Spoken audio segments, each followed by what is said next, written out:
Star fam, welcome to another reading for the collective. Happy Halloween. Oh shit, I need to light my candles. Do that.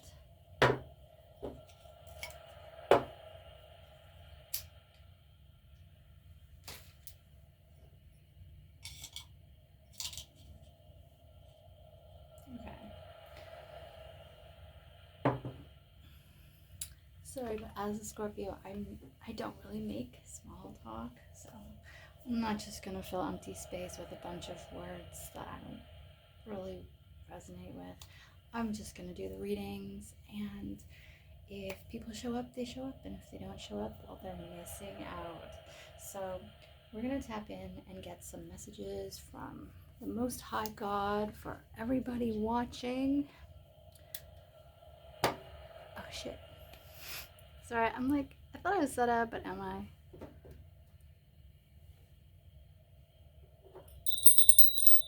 Ring a little bell.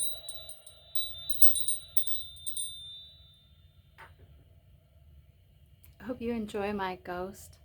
It says life is beautiful. So let's get started with some general tarot. I'm going to use the Shadowscape Tarot. Alright. God, what does the Star Fam Collective need to know today on Halloween? What do they need to know? Hang on, move my light.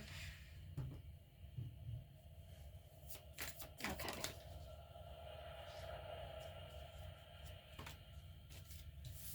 Six of Wands.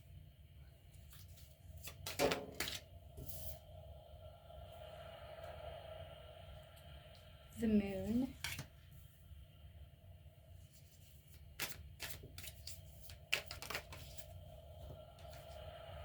Ten of Swords.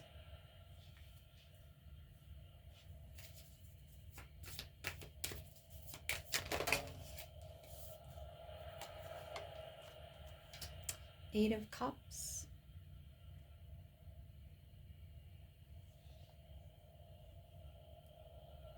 It's weird focusing.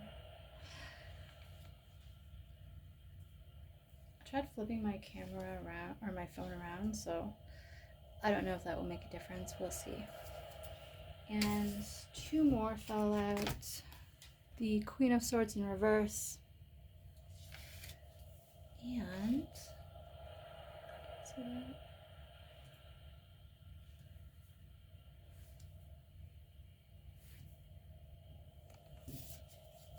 And the Six of Pentacles in reverse.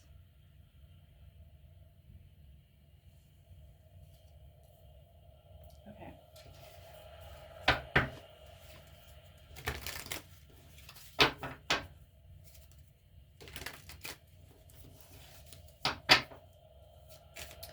Let's clarify Six of Wands reversed.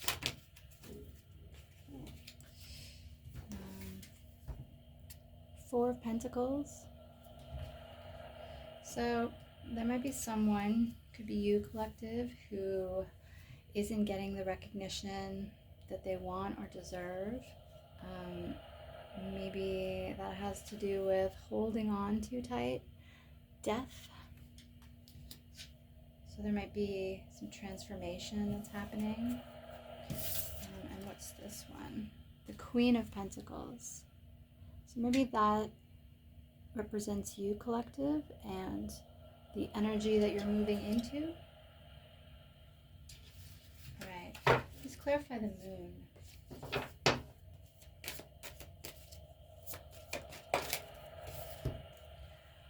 Queen of Wands. So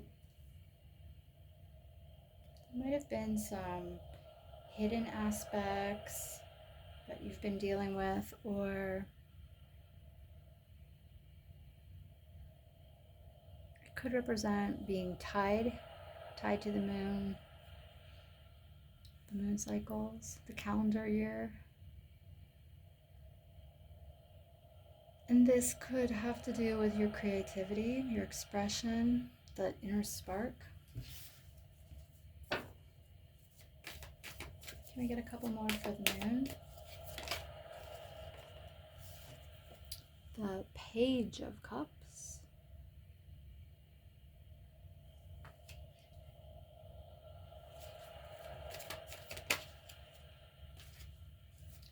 And Five of Pentacles, but it came out reversed. Okay, so whatever was hidden or beneath the surface or required going within or had to do with the natural tides, the cycles on Earth, and you know how they're affecting us,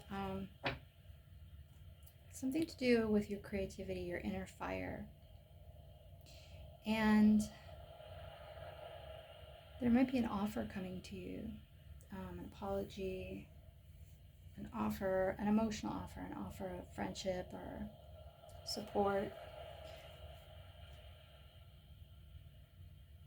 And that's clarified by Five of Pentacles in reverse. So maybe that offer will help you not feel out in the cold anymore, left out, struggling. Please clarify Ten of Swords, the Fool in reverse.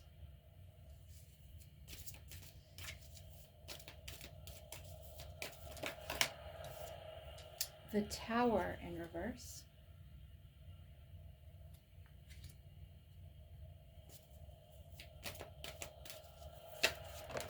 Oops. I think I just saw the Knight of Cups. I did. Okay. So you might have gone through some betrayals, painful endings, whatever. And that might have been about your new beginnings.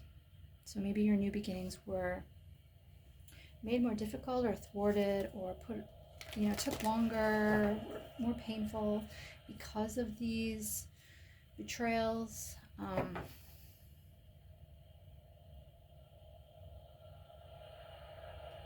getting it's like a harsh words, painful things spoken, something like that. And the Tower in reverse to me always seems to mean trying to avoid the Tower, which is like endings caused by the divine. But it could also mean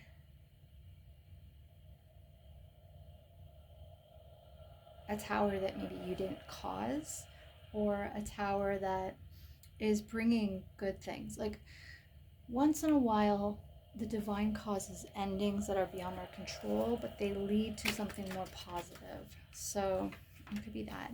And then the Knight of Cups, clarifying it, could indicate some type of romantic person or gesture,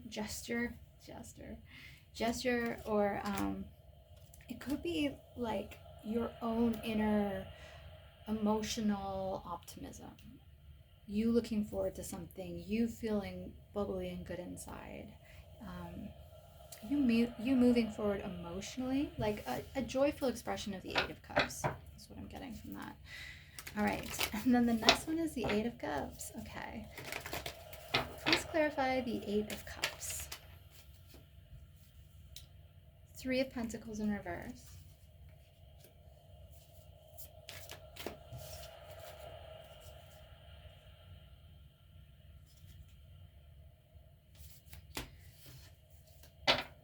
So whatever you walked away from, collective, it probably was a bad bargain. So it seems like it's a good thing. Then the Emperor came out, but he was in reverse. Nobody wants that. A bully and a tyrant. Someone who should be a grown, masculine, divine energy, but isn't. Yeah, we don't need that. Okay, and then please clarify the Eight of Cups. All right. Ace of Pentacles. So, yeah, your stability walking away from these bad deals or contracts. It could even be groups, partnerships, something like that, with bullies and tyrants, people who are mature enough age-wise to know better, but are choosing to behave in an upside down and backwards way. And the Ace of Pentacles. So I think collective, you're moving into stability, your own stability, in partnership with the divine. All right, what else? Queen of Swords in reverse. Please clarify Queen of Swords in reverse. Eight of Pentacles. So your work, something you're working on.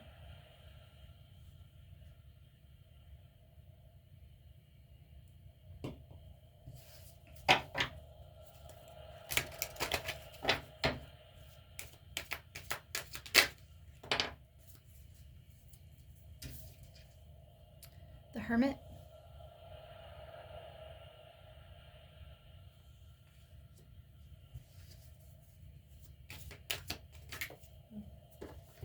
And the Three of Wands.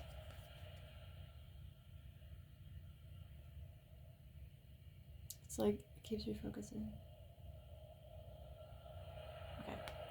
So, collective, you might have been dealing with a liar, a narcissist, someone who uses words to manipulate, trick people, hurt them.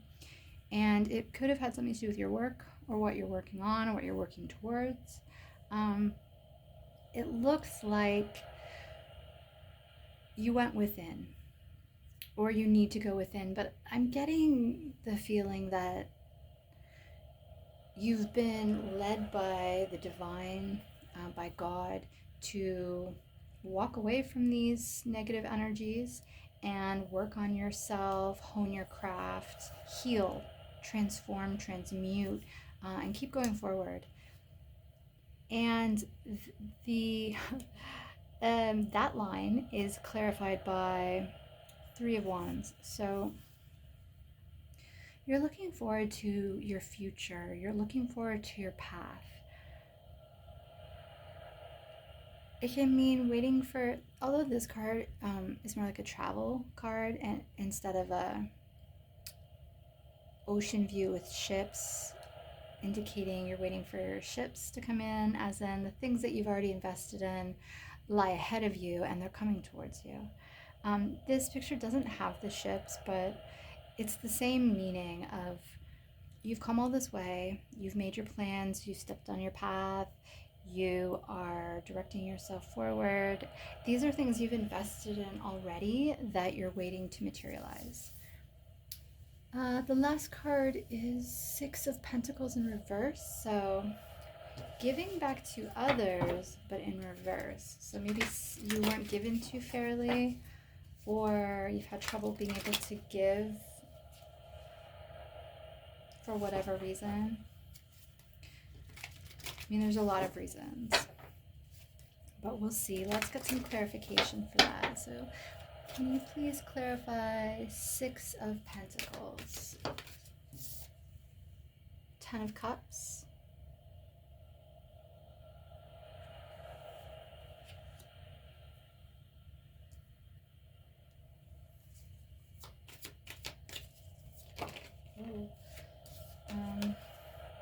Five of Wands,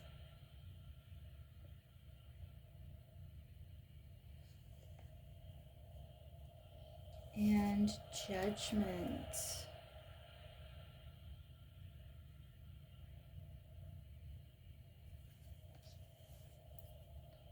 Go around the back. Okay.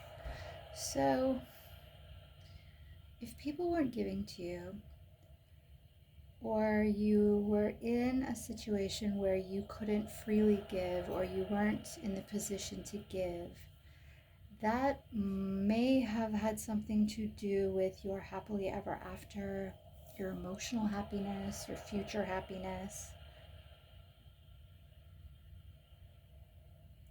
It's clarified by the Five of Wands, which usually is people hitting each other over the head with sticks, indicating arguing, disagreements, whether external with other people or internal, like, with yourself. But some kind of arguing and fighting or trying to create drama. And that's clarified by judgment. So whatever was going on, the universe is looking at it, making decisions about it. Alright, let's get some more cards. What else does the Star Fam Collective need to know on Halloween?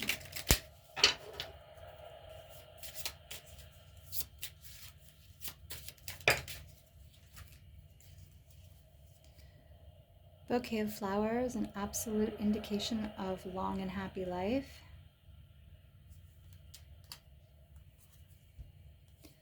The bride ensures for a single person the fulfillment of their highest aims when near, if distant, turbulent married life.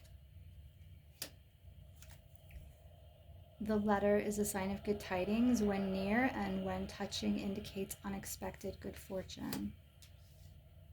So happiness, happy life, fulfillment of highest aims, and good tidings. So you might be getting a message.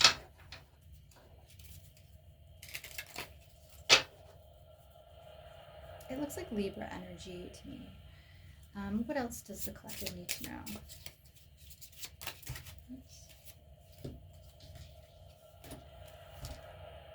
The snake indicates enmity and calamities, the degree of which is governed by the distance of the card from the person. So, enemies.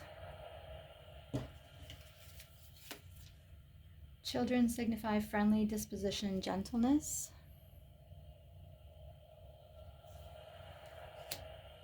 It's going over your happy life. The gentleman.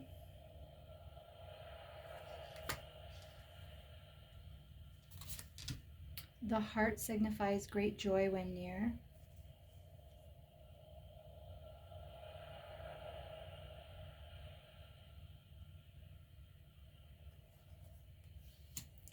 And the lion presages a sudden shock from bad news, and that's falling under good tidings. So you might be getting a letter or a message that has some bad news in it. Oh, and there's a couple over here. The roads turned to the dark clouds foretells misadventures, but far from the person, the evil consequences may be averted. So you may be at a crossroads in your life, or have some decisions that you are making, and that's actually falling on the Hermit. So yeah, so you might be thinking about things, different perspectives, different timelines, different choices, and you might need to go spend some time alone, some quiet time alone, going within to be able to think it over. The ring, when to the right of the person, is an unerring indication of a rich and happy marriage, but lying to the left, disappointment in love. So a happy marriage, and that's falling over the arguing and the drama. So maybe that's what you're going through, or that's what you're trying to get out of, or maybe that's what someone wanted for you, or maybe that's what someone else is going through. Who knows? Okay, let's get some of these dark arts, Harry Potter dark arts cards. All right, what does the collective need to know, God, on this Halloween? Yaxley. Yaxley is a high-ranking Death Eater who appears in several films, starting with Harry Potter and the Half-Blood Prince. His intimidating presence makes him one of Voldemort's most dangerous followers.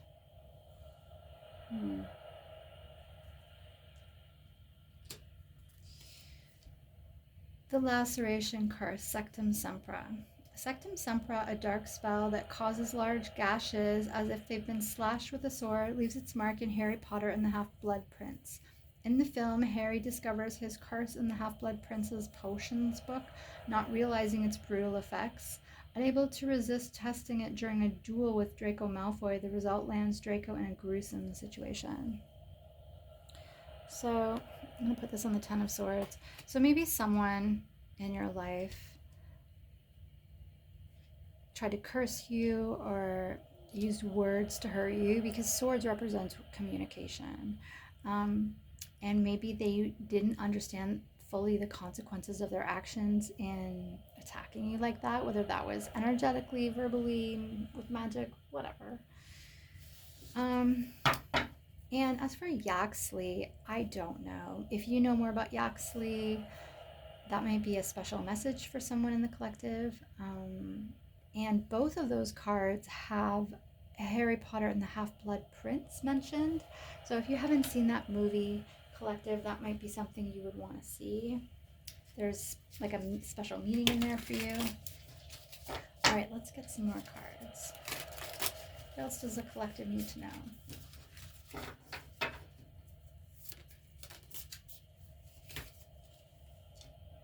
Basilisk. With armored skin and dripping fangs, these giant serpent-like beasts are tough to look at. In fact, staring into a basilisk's snake eyes can be fatal. In Harry Potter and the Chamber of Secrets, Harry Potter narrowly escapes such a fate when Tom Riddle commands a basilisk to attack him. Fortunately, Harry is able to slay the serpent with the sword of Gryffindor. I was Tom Riddle for Halloween last year. But I think maybe I did a reading and I was also She-Ra for the reading. I don't know. This year I haven't picked a costume. I'm not sure I'm going to dress up this year. We'll see. There's still a few hours left in the day. So I'm not sure if you've seen Harry Potter and the Chamber of Secrets, but to rescue his friend who later becomes his wife, who has, through a magical diary, opened up this chamber that has a giant snake called the basilisk in it. And then so Harry goes down to save her. She's sleeping the sleep of the knocked unconscious. And Harry's stabbed by the basilisk, which would probably kill him, except then a phoenix who has regenerative tears and scratched out the basilisk's eyes so that Harry was able to stab it with a sword and kill it. So the phoenix comes back to Harry and cries a tear onto Harry's fang wound and heals him. And so he doesn't die and he's fine. But then later in, I think, the last Harry Potter movie / book, they use the students that are fighting against the Death Eaters. One of them, I'm not sure if it's Harry or if it's Neville, I can't remember, but one of them uses a basilisk fang to stab, I think, a Horcrux. I'm not sure which one again. But so the thing that was supposed to kill him doesn't kill him because he has an alignment with this phoenix energy. They're transmutation, regenerative energy. But knowing that that thing that could have killed him but didn't is powerful and has that ability to kill, they're able to use it as a weapon against evil later on in the series. So that might have some special meaning for you too. I'm going to put that over the Eight of Cups. So maybe you're meant to, and the other thing that they mentioned was not to stare into the basilisk's eyes, because I think if you stare into its eyes, you turn to stone or something like that. So you become petrified. That's what it is. So you become still like a statue or like a frozen person, like freeze tag kind of thing. And you can't move. I think there's a medicine. I think the school infirmary has a medicine that will help you get unpetrified, but whatever. So you can't look the snake in the eyes, sort of like Medusa, and that's why the phoenix scratches out the snake's eyes. I suppose so Harry can get close to the snake, close enough to the snake to kill it. But yeah, so that landing on Eight of Cups this might be a time for you to walk away from things that the divine doesn't need you to see or look at, or that if you were close to or remaining close to would injure you or freeze you, in the sense of wasting your time and energy, or making things take longer for you or whatever. All right, let's get a couple more. What else does the collective need to know, God? Whoops. Take the top one. Harry Potter. When Lord Voldemort killed Harry Potter's parents, he unknowingly created a seventh Horcrux, Harry Potter himself. Upon their deaths, a piece of Voldemort's soul passed on. Upon their deaths, a piece of Voldemort's soul passed on to Harry. To destroy it once and for all, Harry Potter sacrificed himself, dying at the hands of he who must not be named, but not before consuming the resurrection stone. I don't remember him consuming it. I thought he dropped it on the ground and walked away. Why would he consume it? Then he's gonna have to poop it out later. It's bizarre. Okay, so the last reading that I did, where I used these cards, Harry Potter and the Dark Arts. The last reading where I used these cards, I talked about this. I can't remember why. Oh, I think some Horcruxy type thing. But I talked about it, how, I don't really want to go over it again, but like Voldemort tried to kill Harry's baby. Harry's mom cast like a protection spell with her love. So Harry didn't die, and the curse reflected back onto Voldemort, essentially killing his body, but his spirit remains sort of like a ghost. Harry later, I think in book 6 or 7, he finds out about Voldemort I think you have to murder someone and then it tears a piece of your soul, because it's a vile act, and then you can put that piece of your soul into an object. Now, human beings don't actually have to do that. Human beings can you don't have to kill anyone. You should probably never kill anyone, because that's really spooky for you in terms of karma. But all humans have to do is spend time with an object, imbue that object with their care. It doesn't have to be love or attention, but it could just be care. And then that object itself, like that's how we get cursed objects in a way, is that humans put some energy onto an object, right? And it sort of sticks to it like an imprint. But so that's sort of a similar human thing that's more like realistic based, that you could think about as a Horcrux. Like, you have your favorite watch or whatever. Your favorite watch is going to have some of your energy in it because of spending time with you and whatever. So the Horcruxes, you could think of them like that. So they have to get rid of all the Horcruxes. Turns out Harry Potter actually is one, because when the curse rebounded on Voldemort killing his body, the piece of his soul attached to Harry's soul, and that's why Harry sacrifices himself, so that that part of Voldemort that's attached to him can be killed. Therefore, with all the other Horcruxes destroyed, they can kill actual Voldemort, and he won't just continue to exist as a spirit or a ghost. That's really weird. Anyway, so I'm going to put that on Queen of Swords reversed and the Six of Pentacles reversed. So you might have had like a weird relationship with someone that was Voldemort and Harry Pottery. Maybe you had someone in your life who was trying to hurt you, but then by trying to hurt you, they trauma bonded you to them in some way. Or maybe when they hurt you, that gave them a connection to you.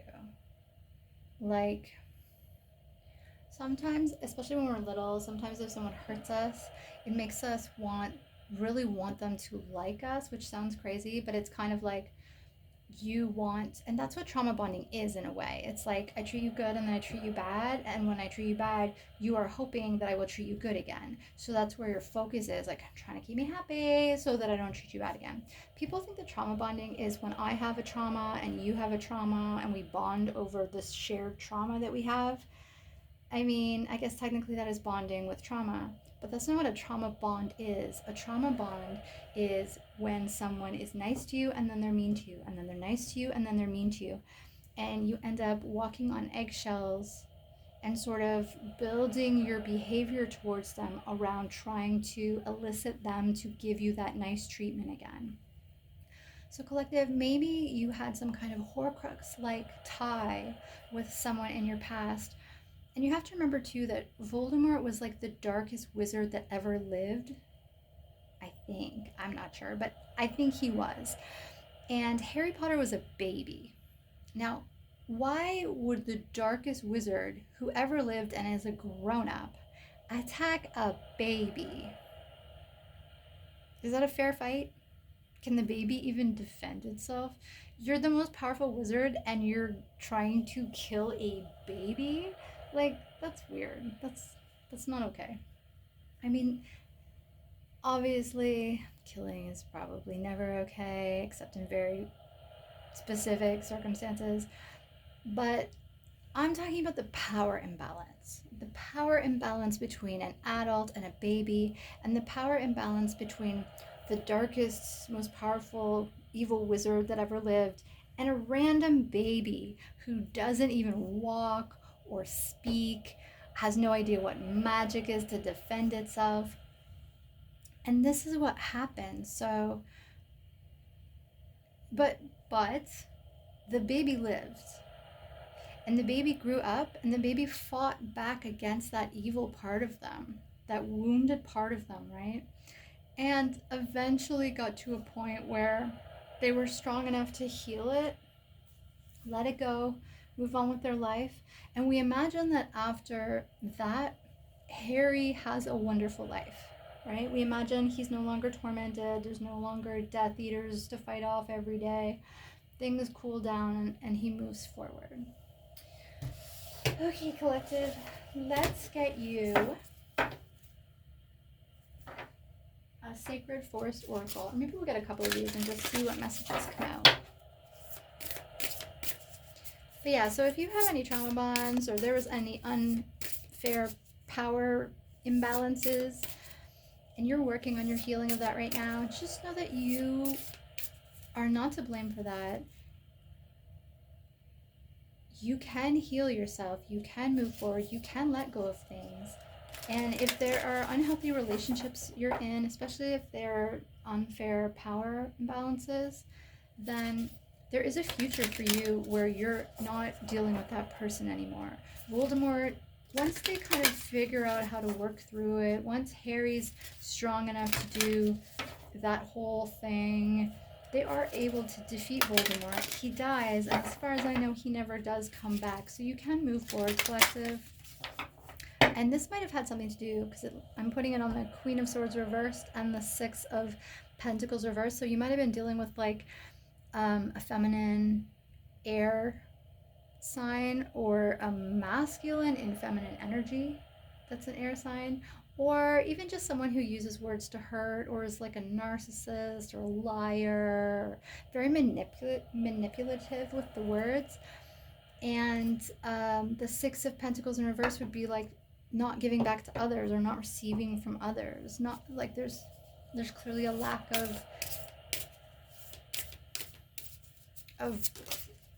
reciprocity. Okay, so Moonlight Enchantment Magic. That's perfect for Halloween. What else does the collective need to know, God?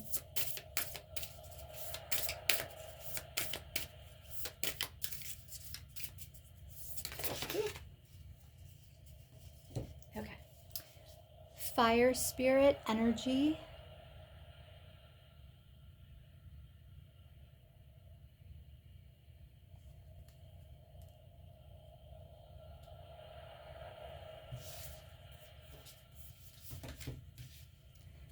Mystic Meadow Sanctuary.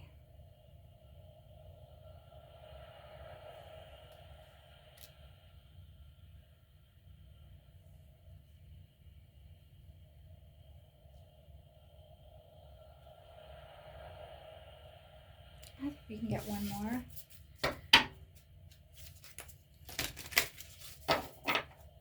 Okay, one more.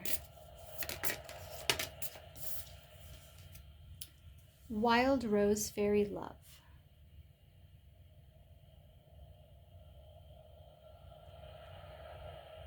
I don't know if it's a flashing light that's making the camera bug out and like focus and refocus. Sorry about that. Sometimes fun is more important to me than everything being perfect. Actually, I would say that's always the case, but I'm a pretty serious person when I'm not being goofy. That's what you get with Scorpio and Taurus. Okay, so Moonlight Enchantment Magic, Fire Spirit Energy, Mystic Meadow Sanctuary, and Wild Rose Fairy Love. So magic, energy, sanctuary, and love. I feel like, collective, you've been transmuting a lot of energy. You've been really moving through the different phases of your internal growth at a rapid pace. Maybe you had a lot of stuff thrown at you, a lot to deal with at a young age, or even just in the last few years. And it looks like you're transmuting that energy and healing, which I love for you. Sanctuary, falling over the Hermit and the Crossroads, I think just means when you get that inner nudge to get some quiet time, maybe get out of town for a little bit, go within, listen to yourself, maybe journal, whatever your thing is.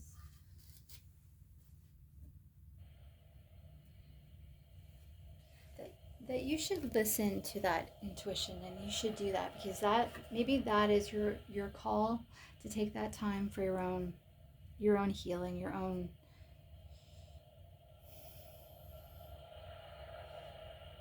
I feel like, collective, you have a lot to sort through, and you have a lot of things from the past that you can let go of, but you might need to say goodbye. Like, you might need to weigh things, you might need to work through things, you might need to make peace with things. And I feel like it's going to be a gentle version of healing, not a traumatic one, but I do think that that's important. That's an important part of your journey, is giving yourself that time when you feel called to do it, to just spend time alone, or spend time in nature, or take a bath, or just decompress, let go of things, even if it's just for an hour, and just relax, just decompress. I mean, that's the thing. There's so much to deal with. There's so much information. There's so much tension. There's so much stress.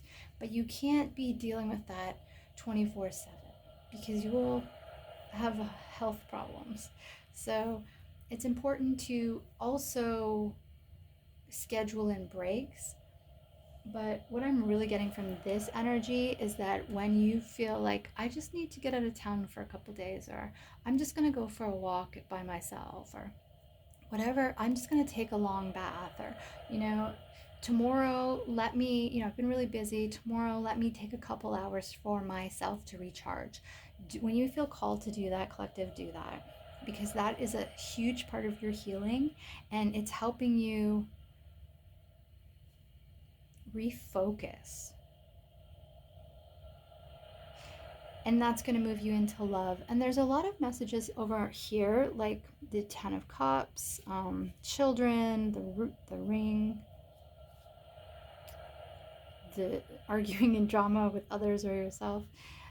But Wild Rose Fairy Love, clarifying, I think that's what you're moving into. You're moving into a pure form of happiness and a pure form of love that's going to come from within. And hopefully that's going to draw in the same frequency things into your life, same frequency people. And Judgment is our last card. So that it's all going to balance out. The divine is looking after those issues. And then I'm just going to get you one Kuan Yin card, and that's going to be your reading for Halloween. Hope you enjoyed it. What was I going to say?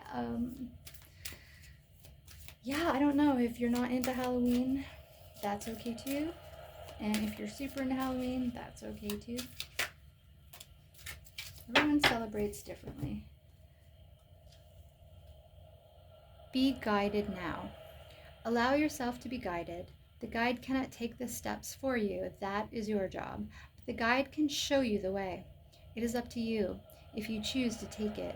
Whether you tread carefully, dance, or run along that sacred pathway towards the loving arms of the Holy Mother, she is always there to help you. Be guided now.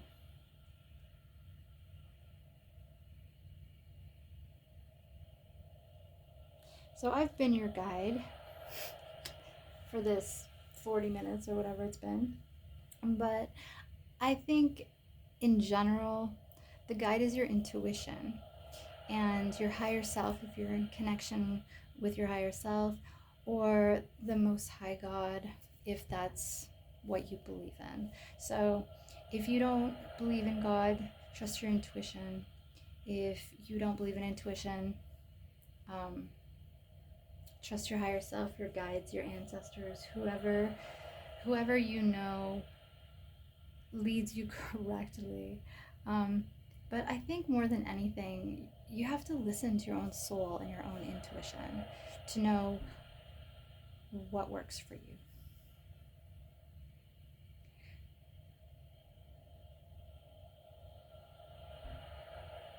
So that's been your reading for Halloween, and I hope you enjoyed it. Okay, take care.